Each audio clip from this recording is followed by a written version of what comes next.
नमस्कार दोस्तों, आज के इस वीडियो में हम घर्षण से संबंधित कुछ महत्वपूर्ण बिंदुओं के बारे में जानेंगे। पहला बिंदु है बल विस्थापन ग्राफ से घिरा क्षेत्रफल किए गए कार्य को प्रदर्शित करता है।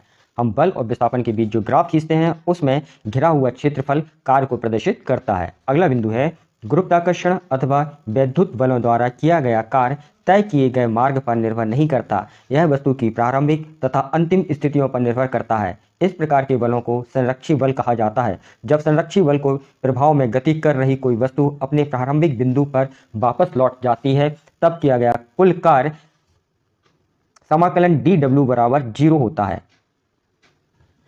अगला बिंदु है घर्षण के विरुद्ध किया गया कार्य मार्ग पर निर्भर करता है। सैन्यता तथा घर्षण संरक्षी बल नहीं है। असंरक्षी बलों के लिए किसी पथ पर किया गया कार्य शून्य नहीं होता। अगला बिंदु है किया गया कार्य केवल संरक्षित क्षेत्र में ही मार्ग से स्वतंत्र होता है। अगला बिंदु है किया गया कार्य निर्देश फ्रेम पर निर्भर करता है। अगला बिंदु है अभिकेंद्रीय बल द्वारा किया गया कार्य हमेशा शून्य होता है। अगला बिंदु है ऊर्जा भविष्य में किए जाने वाले कार्य का ही रूप है। यह कार्य करने के लिए वस्तु में संचित सामर्थ्य को दर्शाती है। अगला बिंदु है किसी वस्तु की ऊर्जा वस्तु द्वारा किए गए कार्य के बराबर होती है तथा कार्य करने में लगने वाला समय पर निर्भर नहीं करती। दूसरे शब्दों में किसी वस्तु की शक्ति कार्य करने में लगने वाले समय पर निर्भर करती है।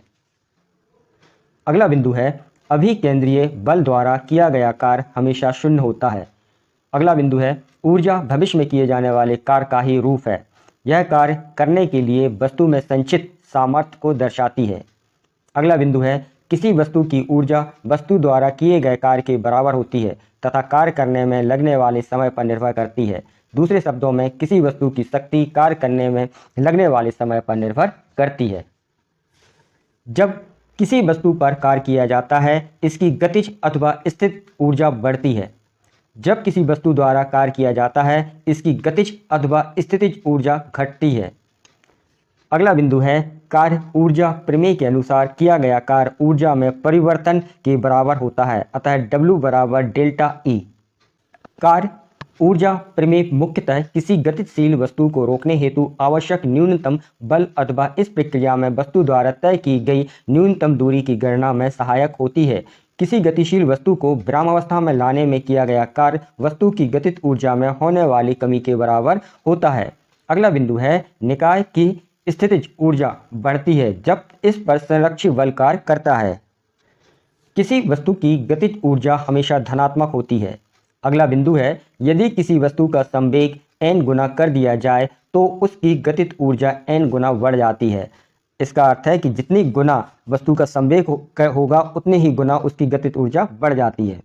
अगला बिंदु है यदि किसी वाहन का वेग n गुना कर दिया जाए तब रुकने से पूर्व वस्तु द्वारा तय की गई दूरी का मान n गुना हो जाता है। अगला बिंदु है ब्रह्मांड की कुल ऊर्जा नियत रहती है। ऊर्जा संरक्षण के नियम के अनुसार ऊर्जा को एक रूप से दूसरे रूप में परिवर्तित किया जा सकता है। ऊर्जा के एक रूप में होने वाला ह्रास दूसरे रूप में उत्पन्न होने वाली ऊर्जा अथवा ऊर्जाओं के मान के बराबर होता है। अगला बिंदु है गतिज ऊर्जा को स्थितिज ऊर्जा में तथा स्थितिज ऊर्जा को गतिज ऊर्जा में परिवर्तित किया जा सकता है, मतलब ऊर्जा का रूपांतरण किया जा सकता है। जब वस्तु गिरती है तब उसकी गतिज ऊर्जा स्थितिज ऊर्जा में बदल जाती है। किसी लोलक के दोलन करने की प्रक्रिया में गतिज ऊर्जा स्थितिज ऊर्जा में अथवा स्थितिज ऊर्जा गतिज ऊर्जा में बदलती है। यह ऊर्जा परिवर्तन किसी स्प्रिंग से जुड़े हुए द्रव्यमान के दोलन प्रक्रिया में भी होती है। अगला बिंदु है संरक्षण नियम की सहायता से किसी यांत्रिक निकाय की प्रगति की व्याख्या की जा सकती है, चाहे हम निकाय पर लग रहे बलों की प्रगति ज्ञात ना हो।